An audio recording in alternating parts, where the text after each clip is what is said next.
Morning in a Naga village does not begin with silence. It begins with the heavy, rhythmic sounds of a world in transition.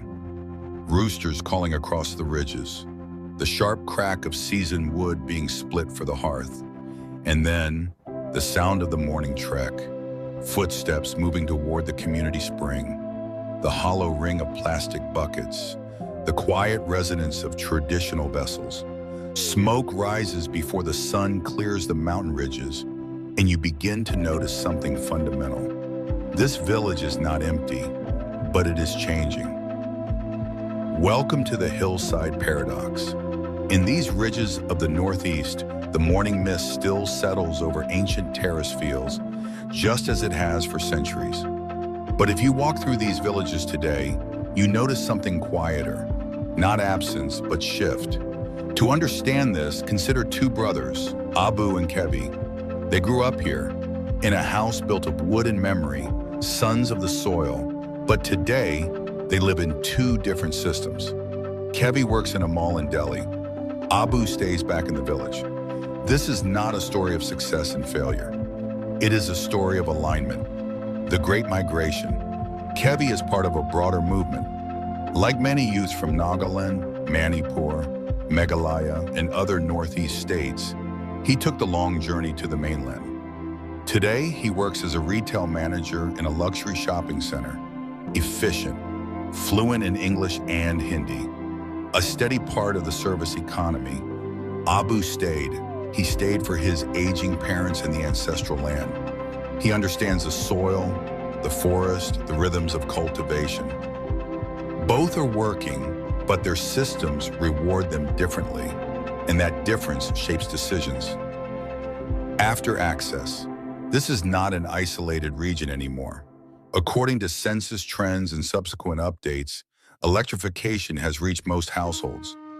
Literacy levels in Nagaland have crossed 75%. Housing conditions have improved. Smartphones are now common. Connectivity, though uneven, has widened. Through systems aligned with the National Food Security Act, subsidized food grain reaches a large share of families. So this is not a story of lack of access. It is a story of what happens after access is achieved, because access alone does not ensure opportunity. According to trends observed in surveys like the Periodic Labor Force Survey, a large share of the workforce across Nagaland and the Northeast remains tied to agriculture and informal work. Stable salaried employment, especially government jobs, is limited, though widely preferred. Industrial presence remains low. Private sector job creation is uneven. People are working, but higher return opportunities are not evenly distributed. The missing bridge. Why do some leave? Not because of lack of ambition, but because of lack of a bridge. Abu produces organic ginger. He understands how to harvest forest-based honey that sells at premium prices in urban markets. Nagaland produces high-value crops like the Naga King Chilli and organic vegetables. But multiple agricultural and development assessments point to gaps. Weak post-harvest infrastructure, limited cold storage, fragmented market access. Abu has the product, but consistent value realization is uncertain. Kevi recognized something different. In Delhi, his skill, his discipline, his service training meet an immediate market. He did not leave because home had no value. He moved because systems elsewhere were more predictable. The remittance economy. Every month, Kevi sends around 20,000 rupees back home. This is the remittance economy. In many rural pockets, these transfers support households. They pay for hospital bills, tin roofs, school fees. Remittances stabilize consumption. But development observations suggest they improve consumption faster than local production systems. Homes improve, but local economies do not always scale at the same pace. The empty nest. Walk into the village at noon. You will see activity. Grandmothers drying chilies, children playing in open spaces. But in some areas, the middle generation is thinner than before. Not absent, but reduced. This affects local capacity. When irrigation channels break, labor availability can be limited. When elders pass, knowledge transfer becomes uneven. The issue is not abandonment, it is imbalance, the changing rural system. At the same time, rural life has been reshaped by welfare expansion. Data tracked by a Niti Aayog shows improved food security and wider financial support. For many households, basic survival is more stable than before. This is progress, but it also changes economic behavior. When consumption is externally supported, the relationship between effort, risk, and reward shifts. Social indicators have improved. Data from the National Family Health Survey reflects better access to healthcare and improvements in human development. But alongside this, rural economies are evolving. From production-driven systems to mixed systems of welfare, remittances, and limited enterprise. The village is not declining, it is restructuring. The identity trade-off. Kevi lives in a rented room in a crowded colony. He works, earns, and adapts. But he is also a stranger in the city, often seen through stereotypes. He sends money home, but he pays an identity cost.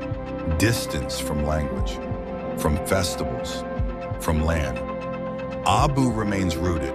He is the guardian of land and culture, but he is often cash constrained.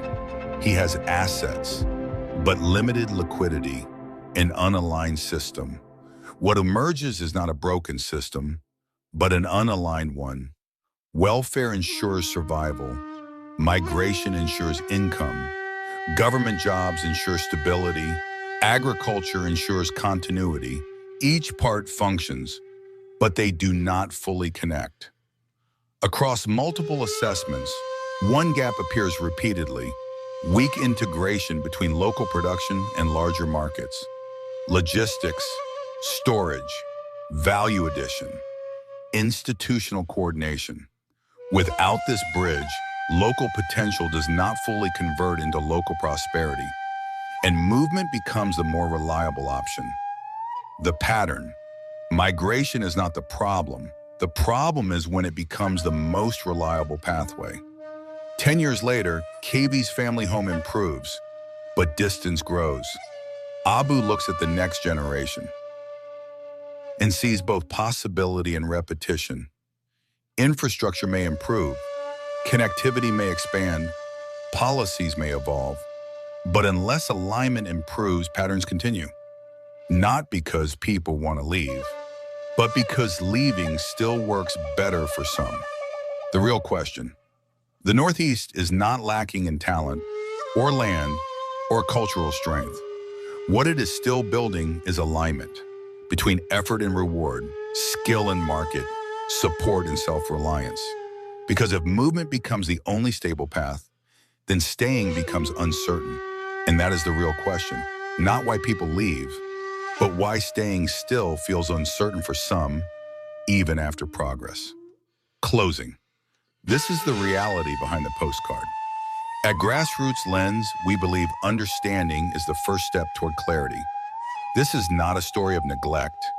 It is a story of transition, measured in data, felt in everyday life, and understood only when we look deeper. Do not just look at the hills, look at the systems that shape the lives within them.